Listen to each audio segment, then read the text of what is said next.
Medina की फ़ज़ाओं में सुकून था। नबी करीम और सहाबा कराम ने इस्लाम को मजबूत करने के लिए दिन रात जिदोजहद की थी। बदर की फतह के बाद कुफ्फार मक्का को अपनी शिकस्त का बदला लेने की आग अंदर ही अंदर जला रही थी। कुरैश ने तय किया कि वो एक बड़ी फौज के साथ मदीना पर हमला करेंगे ताकि मुसलमानों को हमेशा के लिए ख़त्म कर दिया जाए। चुनांचे जिंग अलिफाहिद का दिन आया। मक्का की तरफ से 3000 का लश्कर निकला, जिनमें हिंदा बिन्त उतबा भी शामिल थी। इसके दिल में हज़रत अमीर हमज़ा के खिलाफ शदीद बुग़्ज़ और इंतकाम की आग थी, क्योंकि बदर में हज़रत हमज़ा ने इसके वालिद उतबा को कत्ल किया था। हिंदा ने अपने ग़ुलाम वहशी को कहा, अगर तुम हमज़ा को कत्ल कर दो तो मैं तुम्हें आज़ाद कर दूंगी। वहशी एक माहिर नेज़ाबाज था। वो अपने मौका का इंतज़ार करने लगा। उधर मदीना में भी रसूल अल्लाह ने सहाबा कराम को तैयार किया। 1700 के करीब मुसलमान मैदान अलिफाहिद की तरफ निकले। हुजूर ने एक पहाड़ी पर 50 तीरंदाज मुकर्रर फरमाए और उन्हें हुक्म दिया कि किसी भी सूरत अपनी जगह ना छोड़ना। ये जंग मुसलमानों के ईमान और सब्र का इम्तिहान थी। जंग का आगाज हुआ तो हज़रत हमज़ा सबसे आगे बढ़े। वो एक लंबे, मजबूत और पुरशिको शख्सियत के मालिक थे। उनके हाथ में तलवार बिजली की तरह चमक रही थी। जैसे ही उन्होंने हमला किया, कुरैश की सफ़ों में खलबली मच गई। हर वार से दुश्मन के सिपाही जमीन पर गिर रहे थे। उनके चेहरे पर अज़्म और निगाहों में ईमान की रोशनी झलक रही थी। हज़रत हमज़ा निहायत बुलंद आवाज़ में तकबीर बुलंद करते, अल्लाह अकबर। उनके ये अल्फाज सुनकर मुसलमानों के हौसले मजीद बुलंद हो जाते। कुरैश के कई बड़े सिपाही हज़रत हमज़ा के हाथों वासिल जहन्नम हुए। उनकी बहादुरी देखकर लोग हैरान रह जाते थे। दुश्मन उनके करीब आने से डरते थे, लेकिन वहशी बिन हर्ब दूर खड़ा मौका की तलाश में था।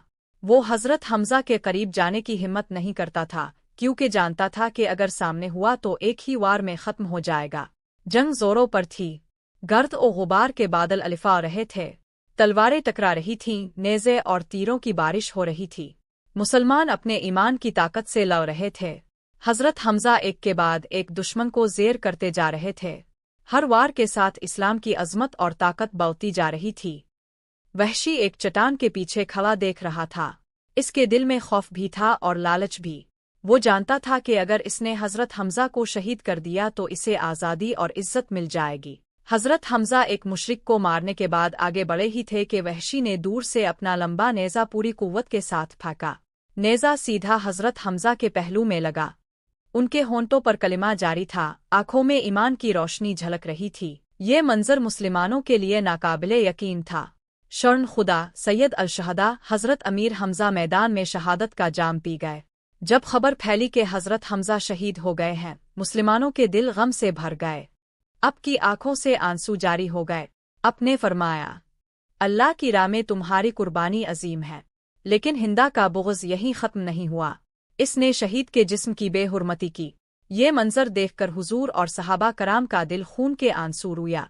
मगर नबी करीम ने सब्र से काम लिया और बदला लेने के बजाय उम्मत को मुआफ़ करने और दरगुजर की तालीम दी। हज़रत हमज़ा की शहादत इस्लाम की तारीख़ का एक अजीम वाक़या है। वो दुनिया से रुखसत हो गए, लेकिन उनकी बहादुरी हमेशा याद रखी जाएगी। उनका लक़ब सैयद अल-शुहदा हमेशा के लिए उनके नाम के साथ जवा रहा। वो न सिर्फ रसूल अल्लाह के चचा थे बल्कि इस्लाम के शेर भी थे, जिन्होंने अपनी जान दोन हक़ के लिए कुर्बान कर दी। मुसलमानों ने उन्हें मैदान अलिफाहिद ही में दफन किया। उनकी कब्र आज भी वहाँ मौजूद है और लाखों मुसलमान अकीदत के साथ उनके मज़ार पर हाज़िरी देते हैं। हज़रत हमज़ा की कहानी हमें ये सबक देती है कि ईमान और कुर्बानी के बग़ैर इस्लाम की सरबुलंदी मुमकिन नहीं। उन्होंने अपनी जान दी मगर इस्लाम के परचम को बुलंद रखा। उनकी शहादत ने मुसलमानों को मज़ीद साबित कदमी अता की और इस्लाम को नई ताकत मिली।